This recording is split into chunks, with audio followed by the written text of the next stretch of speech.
Assalamualaikum warahmatullahi wabarakatuh. Alhamdulillahirabbil alamin wassalatu wassalamu ala nabiyyina Muhammadin wa ala alihi wa ashabihi wa man tabi'ahu bi ihsanin ila yaumiddin.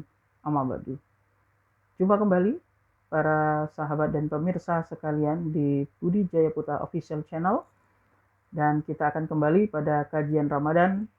Kali ini yang ketiga, kita akan membahas materi tentang sahur dan berbuka ala Rasulullah. Kita tahu saat sahur dan berbuka di lingkungan kita mungkin tidak seperti apa dicontohkan oleh Rasulullah. Padahal laqad kana lakum fi Rasulillahi uswatun hasanah. Dalam Al-Ahzab ayat 21. Sungguh-sungguh pada diri Nabi itu ada suri teladan yang baik, termasuk dalam hal sahur dan berbuka. Nah, kita lihat satu hadis Nabi dahulu yang diriwayatkan oleh Ibnu Majah dari Abdullah bin Amr, bahwasanya Rasulullah SAW bersabda, umatku akan senantiasa dalam kondisi baik ketika mereka menyegerakan berbuka dan mengakhirkan sahur. Nah, ini catatan buat kita semua dalam hadis ini. Jadi kata Rasulullah, umatku itu akan dalam kondisi yang baik, ya, jika menyegerakan berbuka dan mengakhirkan sahur. Apa maksud dari menyegerakan berbuka? Bukan berarti belum waktu masuk waktu berbuka kita sudah berbuka, bukan begitu. Artinya ketika waktu buka sudah masuk waktunya, segeralah berbuka. Jangan ditunda-tunda. Kalau berada di jalan bisa menepi, menepilah sebentar. Minumlah air seteguk atau 2 teguk. Ada makanan, makanlah terlebih dahulu. Jangan kita merasa kuat. Nanti tanggung, tinggal 15 menit lagi, kuat kok. Jangan, ya. Atau kita nanti aja makannya, saya masih kuat. Jangan. Karena Rasulullah sudah memberitahukan pada kita, umatku akan tetap dalam kondisi baik saat berpuasa ketika dia menyegerakan berbuka dan mengakhirkan sahur. Nah, apa maksud dari mengakhirkan sahur? Ini penting sekali. Banyak di kalangan kita sahurnya itu awal malam, bahkan bukan waktu sahur. Ya, waktu sahur itu mendekati dengan waktu azan subuh. Ya, kalau zaman Nabi ada 2 muazin. Ya, ada 2 muazin, yang satu Abdullah Umi Maktum dan yang satu adalah Bilal bin Rabah.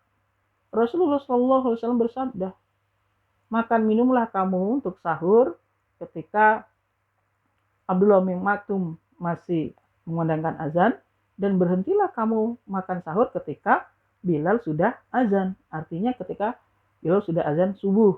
Nah, sedangkan Abdullah bin Maktum itu 1 jam sebelum azan subuh atau waktu subuh beliau azan. Disebut kalau kita di Jogja ini azan awal, ya. Nah, jadi dari sini kita tahu bahwa mengakhirkan sahur itu adalah sebuah perintah dan membuat kita akan tetap dalam kondisi baik. Jadi sahur itu jangan di awal waktu. Ada yang makan jam 10 malam sekalian sahur. Ada yang jam 2 malam sekalian sahur. Ya, bukan masalah kuat atau tidaknya, karena kondisi tubuh kita. Rasul sudah memberikan kepada kita, ya, peringatan mengakhirkan sahur. Maka di Indonesia itu ada waktu imsak, ya. Apa waktu imsak itu? Imsak itu diambil 10 menit sebelum datangnya azan subuh. Imsak itu artinya tahan. Agar supaya orang menahan makannya, jangan ngambil banyak-banyak karena 10 menit lagi masuk waktu subuh. Jadi imsak itu bukan tanda berakhirnya makan sahur. Bukan. Yang menandakan berakhirnya makan sahur adalah azan subuh. Ya. Nah, tentunya azan subuhnya juga berdasarkan jadwal yang benar. Ya. Karena bisa jadi kalau kita, belum azan nih masjid saya, ternyata marbotnya atau muazzinnya kesiangan bangun, ya itu nggak jadi patokan. Maka patokan kita adalah jam, ya, jadwal waktu sholat itu. Nah, jadi ketika ada yang mengumumkan imsak, ya, itu bukan berarti habis makan sahur, bukan, tapi masih ada 10 menit lagi, ya, untuk makan sahur. Jadi imsak itu penanda 10 menit lagi waktu azan, kita disuruh berhati-hati. Kalau makan jangan ambil banyak-banyak. Oke, kemudian sahur itu kata Nabi adalah berkah. Makan sahurlah kamu, kan dalam sahur itu ada berkah. Jadi jangan menghindari makan sahur, meskipun hanya minum air putih. Oke, baik. Itu terkait dengan sahur. Kemudian terkait lagi dengan berbuka, selain menyegerakan berbuka, seperti yang diriwayatkan oleh Ibnu Majah tadi, ya, ada juga hadis yang memberikan kepada kita sebuah informasi bagaimana berbuka puasa yang baik. Dalam riwayat Tirmizi dikatakan, ya, ketika berbuka maka seseorang itu hendaklah berbuka dengan sesuatu yang manis, ya. Kalau dalam hadis bukan dengan kurma. Kalau tidak, maka minum air putih. Jadi tidak perlu yang mahal-mahal, yang repot-repot, nggak perlu karena untuk berbuka. Jadi berbuka sesuatu yang manis. Contohkan Nabi kurma. Kalau kita di Indonesia kalau nggak ada kurma, bisa saja buah-buahan, ya. Kalau di Indonesia kolak, ya, itu kan manis juga, ya. Teh manis, ya, yang manis-manis. Ya. Kalau enggak, ya boleh air putih, ya. Itu riwayat Tirmizi. Nah, kemudian bagaimana sih tata cara kita berbuka, ya? Nah, ini tata cara kita berbuka. Yang pertama, berbuka itu dengan membaca basmalah.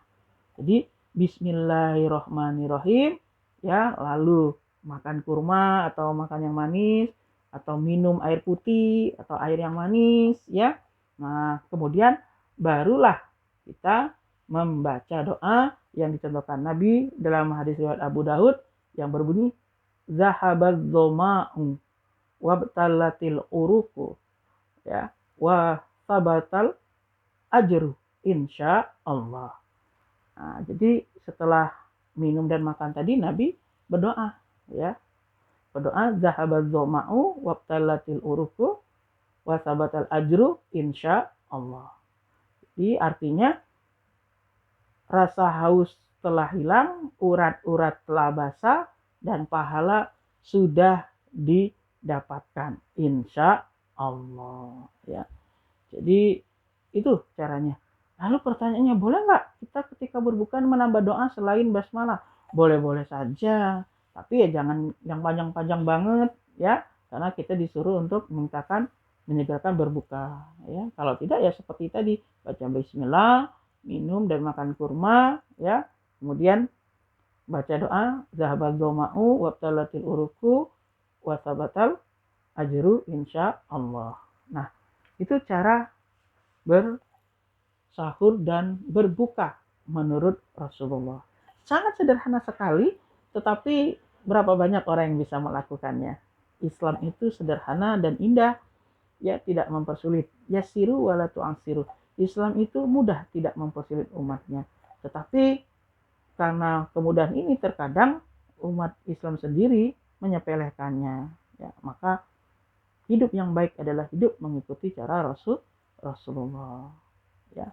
Kemudian boleh nggak kita itu kalau berbuka makan nasi dan lain sebagainya? Boleh-boleh saja, tapi jangan sampai membuat kita lalai dari melaksanakan ibadah, yaitu sholat.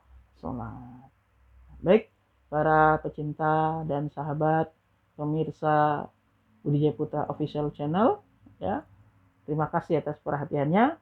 Semoga kita bisa tetap dalam kondisi baik dengan cara menyegerakan berbuka dan mengakhirkan makan sahur, karena di dalam sahur ada keberkahan.